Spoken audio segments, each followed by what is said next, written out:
দেখো রাজমাটা রেডি হয়ে গেছে আমার।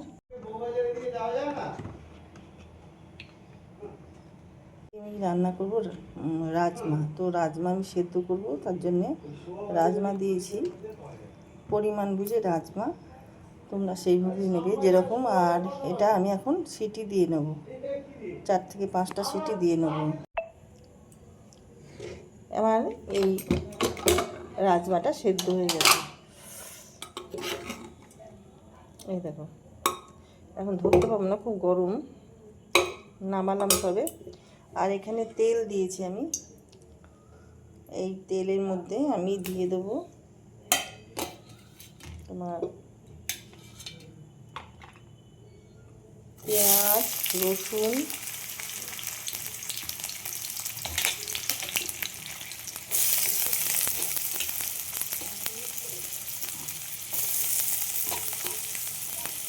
আর দিয়ে দেবো আদা। এগুলো একটু সটে করে নেব। টমেটো দিয়ে দিলাম, টমেটোটা একটু আমি একটু ভেজে নেব বা সটে করে নেব। দেখো এগুলো ভাজা হয়ে গেছে, আমি এবার নামিয়ে ফেলবো। নামিয়ে ঠান্ডা করে এই খোসাগুলো এটাকে তুলে ফেলছি। টমেটো আপনি আর ছেড়ে যায় টমেটো খোসাগুলো। নামিয়ে এটা ঠান্ডা করে আমি পেস্ট করে নেব।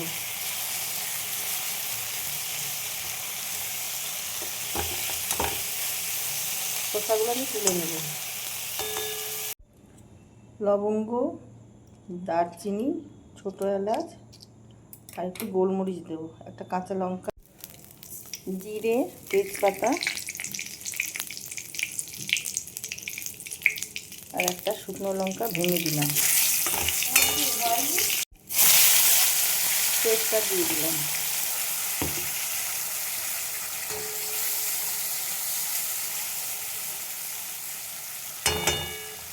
পরিমাণ বুঝে নুন দিয়ে দেবো। লঙ্কা গুঁড়ো, জিরে গুঁড়ো, ধনে গুঁড়ো,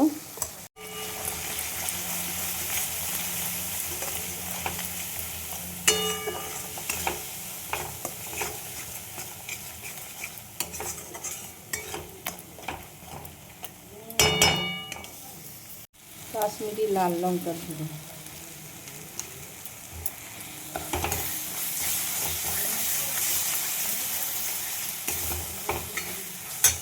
এবার যে আমি রাজমাটা সেদ্ধ করে রেখেছিলাম ওটা দিয়ে দিলাম।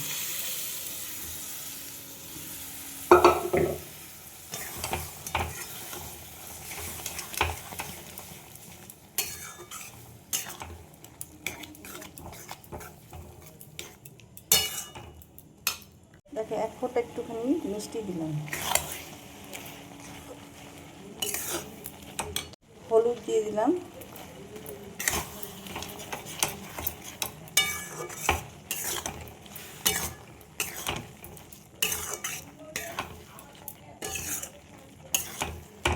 দেখো অল্প একটু চানা মশলা দিয়ে দিলাম।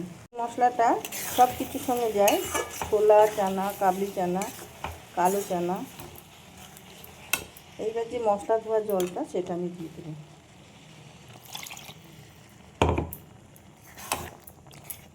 ব্যাস, খুব সিম্পল রান্না।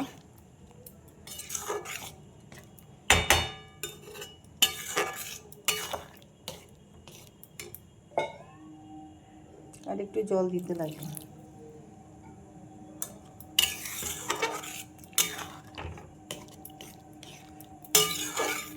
দিয়ে দেবো, খুব তাড়াতাড়িতে করছি এটা, ধনে পাতা।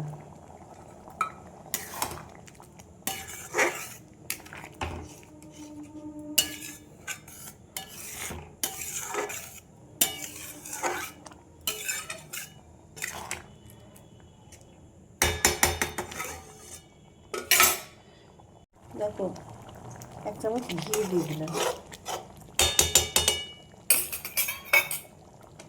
দেখো রান্নাটা হয়ে গেছে, আমি এবার নামিয়ে ফেলবো। দেখো রাজমাটা আমার রেডি হয়ে গেছে। তোমাদের কার কীরকম লাগলো, ইউটিউব থেকে যারা দেখছো তারা সাবস্ক্রাইব করে দিও, আর ফেসবুক থেকে যারা দেখছো তারা আমার পেজটা ফলো করে নিও। যারা যারা সাবস্ক্রাইব করেছো অসংখ্য ধন্যবাদ জানাই। কমেন্ট করে জানিও তোমাদের কার কীরকম লাগলো। তো ভিডিওটা এখানেই শেষ করছি। সবাই ভালো থেকো। Thank you.